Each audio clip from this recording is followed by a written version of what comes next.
महादेव बंधुओं, मैं सचिन कुमार मिश्रा अपने YouTube channel Shri Sachinesh astrology पर आपका स्वागत करता हूं। बंधुओं, हमारे सनातन धर्म में एक मंत्र है गायत्री मंत्र। गायत्री मंत्र को महामंत्र की संज्ञा दी गई है।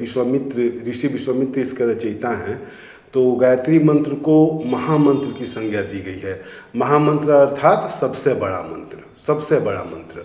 और ये है भी अपने आप में मतलब अजूबा है, सारी सिद्धियों का खान है गायत्री मंत्र। गायत्री मंत्र के जपने से आपको हर धर्म अर्थ काम मोक्ष मतलब हर तरीके का लाभ प्राप्त होता है। इसके जो मतलब मंत्र हैं, मंत्रों के शब्द हैं, उनके उच्चारण से जो नाद उत्पन्न होता है, मतलब गूंज, आवाज़ जो उत्पन्न होती है, तो नाद एक लय में होता है।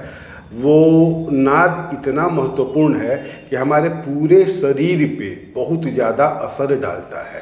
अच्छा, गायत्री मंत्र का प्रत्यक्ष प्रभाव मतलब जो तुरंत देखने के लिए मिलता है वो होता है विद्यार्थियों की मेधा शक्ति बढ़ाने में।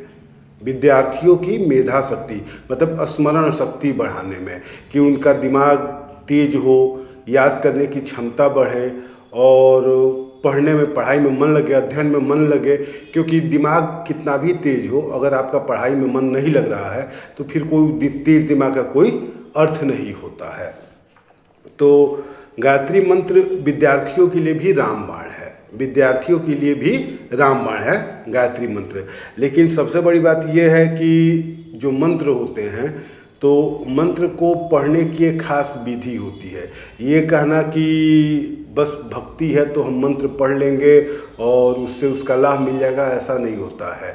कई बार आपने देखा होगा कि भगवान की भक्ति में कोई भी इंसान, मनुष्य जो भी है, वो बिना नियम के अगर मंत्र पढ़ता है, चाहे माँ मृत्युंजय का मंत्र हो, चाहे गायत्री मंत्र हो, या कोई भी बीज मंत्र हो, कोई भी मंत्र हो, अगर बिना नियम के, न्यास के अगर किसी मंत्र को पढ़ा जाए, उसका जो विधि विधान होता है उसको न किया जाए, तो वो मंत्र जो है वो हानि भी पहुंचाना शुरू कर देता है। हानि अर्थात नुकसान करना, कि आप जिस चीज़ के लिए पढ़ रहे हैं उस मंत्र को, आपको सबसे पहले उसी चीज़ में हानि होना शुरू हो जाएगा, तुरंत मतलब हानि शुरू हो जाएगी। तो इसलिए प्रत्येक मंत्र को आप मतलब प्रयोग कर सकते नहीं हैं। अगर आपको उसकी विधि मालूम नहीं है, न्यास, अर्चन, ये सब आचमन वगैरह ये सब नहीं मालूम है, तो आप नहीं कर सकते हैं। अगर करेंगे तो आपको परेशानी होगी, ये मतलब निश्चित है।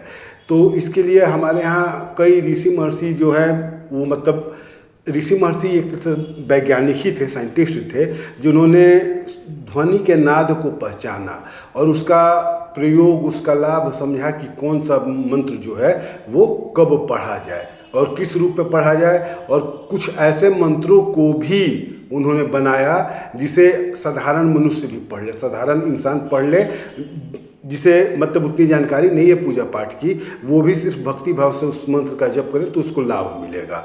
तो एक मंत्र है, गोस्वामी तुलसीदास जी ने उसको रचा है, रामचरितमानस की चौपाई है। तो गायत्री मंत्र का प्रयोग तो हर क्षेत्र में होता है, गायत्री मंत्र का प्रयोग हर क्षेत्र में होता है, लेकिन उस गायत्री मंत्र का एक प्रयोग विद्या प्राप्ति, मेधा शक्ति को बढ़ाने में होता है। तो उसी मंत्र के उसी नाद पे आधारित तुलसीदास ने एक चौपाई रची, मंत्र रचा, और ये विद्यार्थियों के लिए बड़ा मतलब सुगम प्रयोग बता दिया। सिर्फ विद्यार्थी नहीं, जो भी हैं जिन्हें पढ़ाई लिखाई करना है या जिन्हें मानसिक अशांति रहती है, मतलब मानसिक रोग रहता हो, तो इन सब के लिए बड़ा अच्छा मतलब उन्होंने चौपाई बनाया है। इसमें आपको कुछ नहीं करना है, सिर्फ आपको भगवान राम को प्रणाम करना है, हनुमान जी को प्रणाम करना है और इस मंत्र का जप करना है। अच्छा, ये मंत्र मैं आपको बता रहा हूँ, लेकिन ये मंत्र मुझे मेरे गुरु जी ने बताया, और गुरु जी को आदि गुरु शंकराचार्य जो अभी के हैं, उड़ीसा के जो शंकराचार्य हैं, उन्होंने बताया। तो यह प्रयोग मेरा नहीं है। अगर आपको भरोसा होगा तो कीजिएगा, नहीं तो कोई बात नहीं, लेकिन यह प्रयोग मेरा नहीं है, यह मेरे गुरु जी ने मुझे बताया है और उनको शंकराचार्य जी प्रभु के द्वारा पता चला है।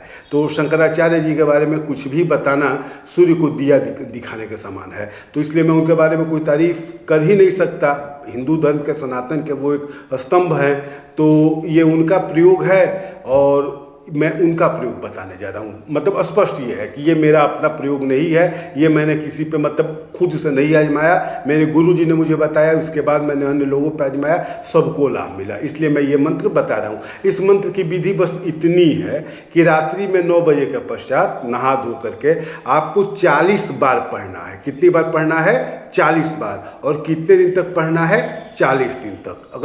अगर आप इसको 40 दिन तक 40 बार पढ़ते हैं तो यह आपके लिए सिद्ध हो जाता है, यह आपको लाभ देना शुरू कर देता है। यह मंत्र विद्यार्थियों के लिए है, मेधा शक्ति बढ़ाने के लिए है, मानसिक शांति बढ़ाने के लिए है। चौपाई है तुलसीदास जी द्वारा जो ये रामचरितमानस रचा गया है उसका, और इसका नाद वही है जो गायत्री मंत्र में मेधा शक्ति बढ़ाने के लिए जिस नाद का प्रयोग किया जाता है वही नाद इसका भी है। तो इसका भी असर वैसे ही होगा। मतलब इन्होंने गायत्री मंत्र को विद्यार्थियों के लिए आसान भाषा में बना दिया है। मैं उस मंत्र को बता रहा हूँ, विधि बता दी कि अगरबत्ती जला लेना है, दिया जला लेना है, हाथ पैर धो करके या नहा करके रात्रि में 9 बजे के पश्चात इसको 40 बार पढ़ना है, 40 दिन तक पढ़ना है। उसके बाद भी आप चाहें तो इसको प्रत्येक दिन पढ़ते रहें, कोई बहुत बड़ा मंत्र नहीं है, उस मंत्र का आप प्रयोग कीजिए। और कोई इसमें सिद्धि का विधि विधान नहीं है। मैंने आपको पहले ही बताया है कि मैं आपको वही मंत्र बताऊंगा, वही उपाय बताऊंगा जिसका कोई नुकसान न हो, साइड इफेक्ट न हो, जिसे हर कोई कर सके और सबको लाभ हो। तो ये मंत्र एकदम आंख बंद करके आप स्वयं या अपने बच्चों से, जो पढ़ने वाले बच्चे हैं, उनसे करवा सकते हैं। इसमें कहीं कोई दिक्कत नहीं है। बस 40 दिन करना है और 40 बार प्रतिदिन पढ़ना है। इसके बाद आगे भी आप इस मंत्र का प्रयोग कर सकते हैं। तो मंत्र है कि जनक सुता जग जननी जानकी, जनक सुता जग जननी जानकी, अतिशय प्रिय करुणा निधान की, अतिशय प्रिय करुणा निधान की, जाके जुगपद कमल मनावऊं, कमल मनावऊं, जाके जुगपद कमल मनावऊं, जासु कृपा निर्मलमति पावऊं। मतलब ये याद आप कर लीजिएगा, जासु कृपा निर्मलमति पावऊं। ये बस यही चौपाई है। इसको 40 दिन तक 40 बार पढ़ना है। इसके बाद आगे भी आप इसका प्रयोग कर सकते हैं। यह मंत्र विद्यार्थियों के लिए रामबाण प्रयोग है, और जिन्हें मानसिक अशांति, डिप्रेशन, एंजाइटी की शिकायत रहती है वो भी इसको पढ़ेंगे तो उनको भी लाभ मिलेगा, निश्चित रूप से लाभ मिलेगा, क्योंकि ये आजमाया हुआ प्रयोग है। ठीक है, बताया तो प्रभु शंकराचार्य जी ने है कि फिर इसके बाद मैंने भी प्रयोग किया, अन्य लोगों पे कराया, तो इसका लाभ प्रत्यक्ष देखने को मिला है, प्रत्यक्ष देखने को मिला है इसका लाभ। इसलिए आप कीजिए, और इसको जपने में कहीं कोई परेशानी नहीं है, कोई विधि विधान, कोई तंत्र मंत्र कुछ भी नहीं है। इसमें ना गलती की आशंका है, ना गलत इसका असर का, मतलब नुकसान का आशा है। ये एकदम बिल्कुल सही, आप इसको जपिए, देखिए आपको लाभ होगा। ठीक है बंधुओं, हर हर महादेव, धन्यवाद।